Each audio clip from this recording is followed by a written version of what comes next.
Imagine losing over $500 billion. Sounds unbelievable, right? Yet that's the staggering total amount of money that went down the drain in some of the biggest financial scandals in United States history. In this exploration, we'll delve into the murky depths of 5 such scandals that left the world in shock and awe. From the notorious Enron scandal to the deceitful Bernard Madoff Ponzi scheme, from the disguised WorldCom accounting scandal to the domino effect of the subprime mortgage crisis, and finally, the greed-filled Tyco international scandal. We'll uncover the audacious frauds and the catastrophic collapses that shook the financial world to its core. These are tales of ambition, deceit, and profound lessons about the dark side of the financial world. So, before we dive in, don't forget to like this video and subscribe for more fascinating insights. Our first scandal involves a company once hailed as America's most innovative, Enron. Enron, a name synonymous with corporate fraud and deception, was once a beacon of American enterprise. Born from the merger of gas companies in the late 80s, Enron expanded its operations to trade energy, and by the late 90s, it was the largest energy trader in the world. But beneath the veneer of success, a different story unfolded. Enron's top executives were creating a complex web of partnerships and shell companies to hide debt and inflate profits.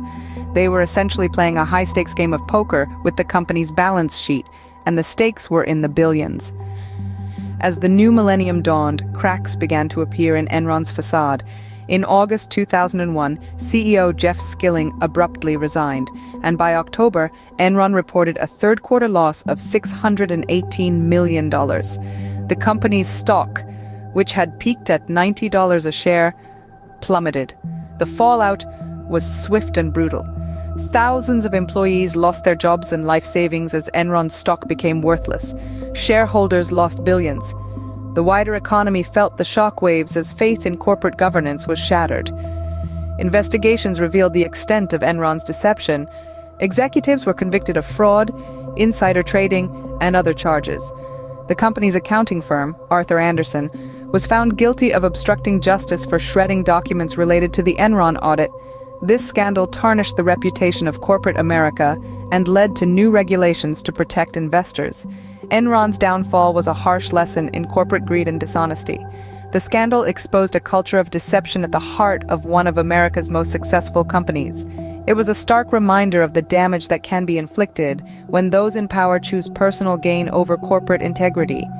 The Enron saga serves as a cautionary tale that continues to resonate in the world of business today. Moving on, we encounter the biggest individual fraudster in U.S. history, Bernard Madoff. A name synonymous with deceit and mistrust, Madoff orchestrated the largest Ponzi scheme ever recorded, swindling billions of dollars over the span of a few decades. Bernard Madoff, once a highly respected figure in the finance world, was the mastermind behind this intricate web of deception. His investment firm promised unusually consistent returns, luring in investors with the allure of stable growth. However, the reality was far from what was portrayed. Madoff's firm was not making profitable trades. Instead, he was using the funds from new investors to pay off the old ones, a classic hallmark of a Ponzi scheme. For decades, Madoff managed to deceive investors, regulatory authorities, and even his employees. His reputation and charm played a significant role in this.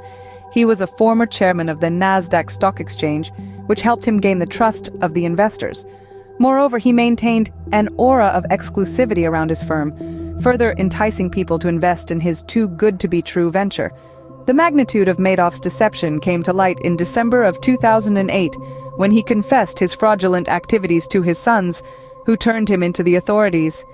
The aftermath was catastrophic. Investors lost an estimated $65 billion, with many losing their life savings and some, their lives. Madoff's Ponzi scheme was not just a tale of financial fraud, but a story of shattered trust and ruined lives. His victims ranged from individual retirees to charities and universities who had invested their endowments in his firm. The impact was far-reaching, with the ripple effects still being felt by those affected. In the end, Madoff was sentenced to 150 years in prison, a fitting punishment for his heinous crimes. However, the scars left by his actions continue to serve as a grim reminder of the damage that can be wrought when deceit and greed take hold. Madoff's scheme proved that even the most respected individuals can be wolves in sheep's clothing. Next, we delve into the telecoms industry with the WorldCom accounting scandal. In the early 2000s, WorldCom was a titan of telecommunications, but beneath its glossy exterior, a financial storm was brewing. At the heart of the scandal were the company's accounting practices. WorldCom's CFO, Scott Sullivan, and controller, David Myers, had been secretly cooking the books. They were capitalizing costs that should have been expensed and inflating the company's assets by around $11 billion. This made the company appear much more profitable than it actually was, attracting investors and boosting its stock price. But as the saying goes, you can't hide the smoke if there's a fire. In 2002, an internal auditor named Cynthia Cooper started noticing discrepancies in the company's financial statements. She and her team worked tirelessly, often in the dead of night, to uncover the truth. Their tireless efforts revealed the largest accounting fraud in U.S. history at the time. The consequences were swift and far-reaching. Once the scandal broke, WorldCom filed for bankruptcy, the largest in U.S. history at that point. Its stock, which had once been worth over $60 a share, became virtually worthless overnight. Thousands of employees lost their jobs and countless investors lost their life savings. In the aftermath, Sullivan and Myers were held accountable. Sullivan was sentenced to 5 years in prison and Myers to 1 year and 1 day.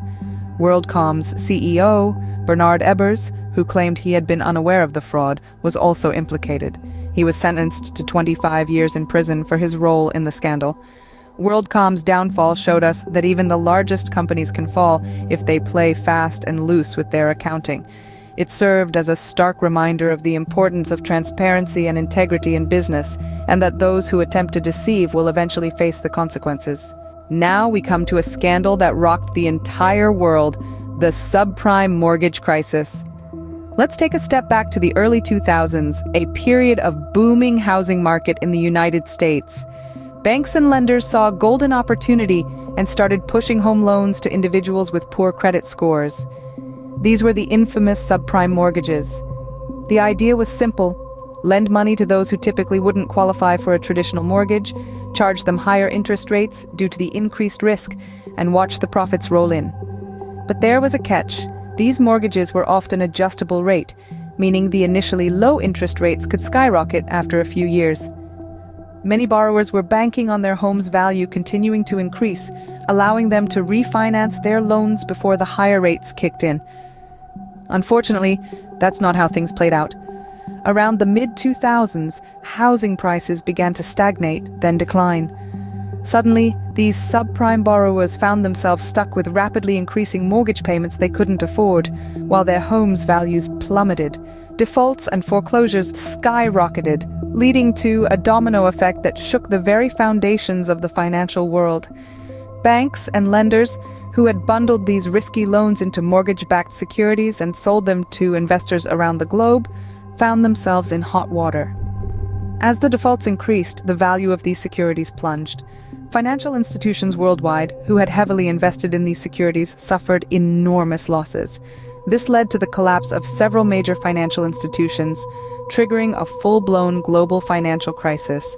The subprime mortgage crisis exposed the perils of risky lending and the dangers of financial products that few truly understood. It led to a severe recession, millions of people losing their homes, and a global loss of faith in the financial system. The subprime mortgage crisis was a stark reminder of how interconnected our global economy truly is.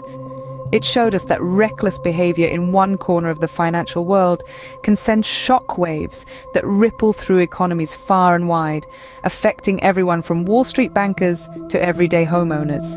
It's a lesson we would do well to remember. Finally, we visit a scandal that exposed the excessive greed of corporate executives, the Tyco International scandal. In the early 2000s, Tyco International, a multinational conglomerate, was hit by a scandal that shook the business world to its core. The company's CEO, Dennis Kozlowski, and CFO, Mark Schwartz, were at the heart of the storm. They were accused of stealing more than $600 million from the company through unapproved loans and fraudulent stock sales. What makes this scandal stand out is the sheer audacity of the top executives' greed. It wasn't enough for Kozlowski and Swartz to be among the highest-paid corporate executives in the world. They wanted more, and they were willing to take it from their own company, betraying the trust of their shareholders. The impact on Tyco International was devastating. The company's stock price plummeted, wiping out billions in market value. Shareholders were left holding the bag, their investments severely diminished. The company was forced to sell off assets and lay off employees to stay afloat. The scandal tarnished Tyco's reputation, making it a symbol of corporate greed. The legal consequences for Kozlowski and Swartz were severe. In 2005, they were found guilty of multiple counts of grand larceny, securities fraud, and other business crimes. Both were sentenced to prison terms of up to 25 years. Their downfall served as a stark reminder that corporate executives are not above the law. Tyco's scandal is a case study in corporate greed gone wild. It shows us how unchecked ambition and avarice can lead to devastating consequences, not only for the individuals involved, but also for the company, its employees, and its shareholders. The Tyco scandal is a cautionary tale for all corporations. It reminds us of the importance of corporate governance, of checks and balances, and of the need for transparency and accountability in business. Tyco's scandal showed us that unchecked corporate greed can lead to ruin. From Enron to Tyco, these scandals shook the US and the world, reminding us of the importance of transparency and accountability in the financial sector. The Enron scandal taught us how unchecked ambition can lead to devastating downfalls. Bernard Madoff's Ponzi scheme highlighted the danger of blind trust in a single individual's investment prowess. The WorldCom accounting scandal served as a stark warning against creative bookkeeping. The subprime mortgage crisis was a painful lesson about the dangers of reckless lending and borrowing practices, and the Tyco International scandal underscored the perils of corporate greed. Each of these financial scandals has etched a lasting lesson in our collective memory, teaching us the value of vigilance, transparency, and accountability. As we delve into the complexities of our financial world, let's remember these lessons and strive to prevent history from repeating itself. Remember, knowledge is power, so stay informed. If you enjoyed this video, don't forget to hit the like button and subscribe for more. Until next time, stay vigilant.